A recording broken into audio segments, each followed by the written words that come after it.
Welcome to my channel today. Today we will learn resource conservation from class 10 lesson 1 of geography resources and development. Resources क्या है, resources को conserve करने की ज़रूरत क्यों है और इंटरनेशनल और इंडिया में किस तरह से रिसोर्स प्लानिंग की जा रही है। रिसोर्स कंजर्वेशन की आखिर नीड ही क्यों है, तो चलिए जानते हैं कुछ रीजंस। सबसे पहला है फ्यूचर जनरेशंस।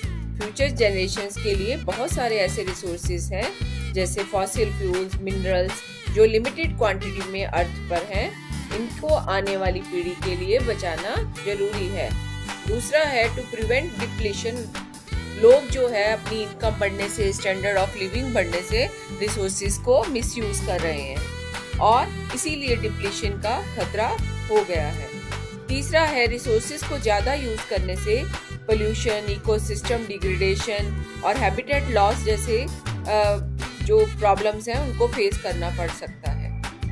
उससे नेक्स्ट है socio economic stability. Balance resource use करने से हम कॉन्फ्लिक्ट्स को प्रिवेंट कर सकते हैं और इकोनॉमिक ग्रोथ में हेल्प कर सकते हैं।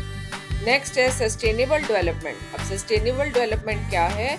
रिसोर्सेज को बहुत समझदारी से यूज करना ताकि फ्यूचर जनरेशंस भी उसका यूज कर सके और हम इन्वायरमेंट को बिना हार्म पहुंचाए इकोनॉमिक डेवलपमेंट कर सके। रिसोर्सेज को कंजर्व करने के लिए इंटरनेशनल लेवल पर भी कई स्टेप्स लिए गए हैं और इंडिया में भी रिसोर्स प्लानिंग के बारे में कई स्टेप्स लिए गए हैं, तो चलिए जानते हैं। इंटरनेशनल लेवल पर बहुत पहले से ही रिसोर्स कंजर्वेशन के लिए कई कदम उठाए गए हैं।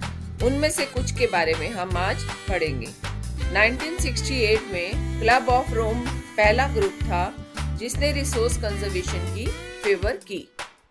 1974 में शुमेसर ने रिसोर्स कंजर्वेशन पर एक बुक लिखी, स्मॉल इज ब्यूटीफुल, जिसमें उसने महात्मा गांधी जी की फिलॉसफी को प्रेजेंट किया।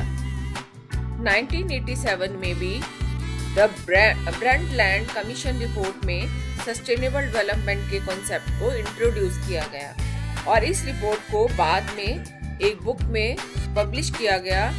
बुक का नाम था our common future. Sustainable development क्या है? Sustainable development is the development that means the need of the present without compromising the ability of future generations to meet their own needs। ताकि आने वाली पीढ़ी के लिए भी रिसोर्सेज को बचाना है और ऐसा डेवलपमेंट जो बिना एनवायरनमेंट को हार्म किए डेवलपमेंट होता है, ये सस्टेनेबल डेवलपमेंट उसको कहते हैं। G20 का भी यही एम है कि डिग्रेडेड लैंड को बचाना है और सस्टेनेबल और लैंड मैनेजमेंट करना है और कंजर्वेशन के लिए भी एफर्ट्स करने हैं। इंडिया में रिसोर्स कंजर्वेशन के लिए क्या क्या स्टेप्स लिए गए? महात्मा गांधी जी का रिसोर्स कंजर्वेशन को लेकर क्या पर्सपेक्टिव था? महात्मा गांधी जी ने कहा था, there is enough for everyone's need but not for everyone's greed. अर्थात लोगों के पास पेट भरने के लिए तो है लेकिन पेटी भरने के लिए नहीं। गांधी जी ने प्रोडक्शन बाय मासिस को फेवर किया था rather then mass production. Resource planning in India. What is resource planning? संसाधन नियोजन क्या है? Resource planning is a complex process जिसमें रिसोर्सेज को समझदारी से यूज करना इंश्योर किया जाता है, स्पेशली इन इंडिया जहां पर रिसोर्स अवेलेबिलिटी में बहुत डाइवर्सिटी। इंडिया में रिसोर्स प्लानिंग की 3 स्टेप प्रोसेस है। सबसे पहला प्रोसेस है आइडेंटिफिकेशन एंड इन्वेंटरी।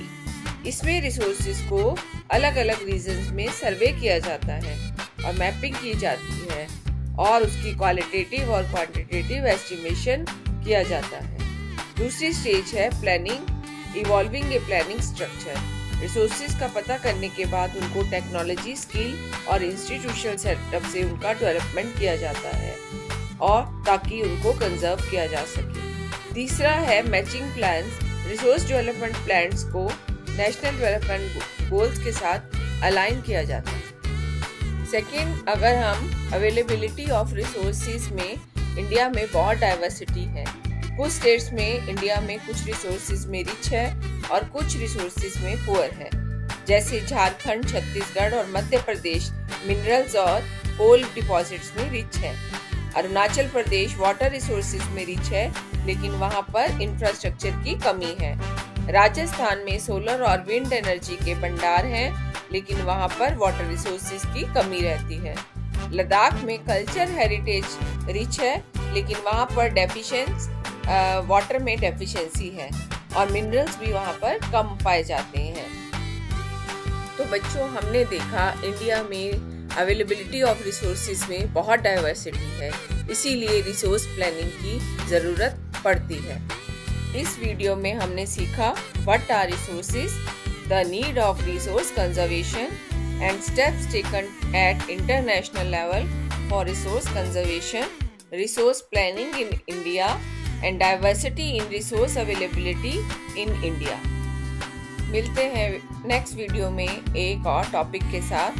तब तक वीडियो को लाइक करें, शेयर करें और सब्सक्राइब करें।